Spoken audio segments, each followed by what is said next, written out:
Živijo, danes sem se odločila za en recept, in sicer za piškote z arašidovim maslom.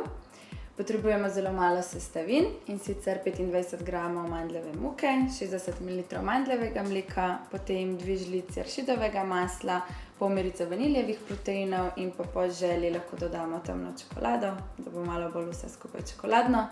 Naredimo kupčke z žlico na peki papir in pečemo od 8 do 10 minut, tako da bojo zelo hitro pripravljeni.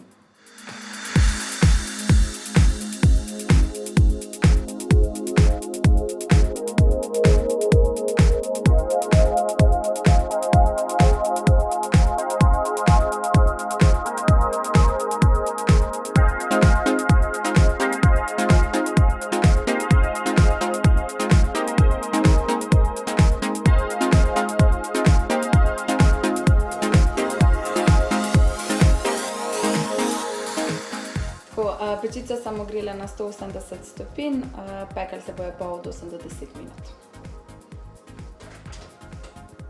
Piškoti so pečeni, sedaj imate eno idejo več za pripravo take zdrave in dobre sladice, tako da sprobajte, pa upam, da vam bo všeč.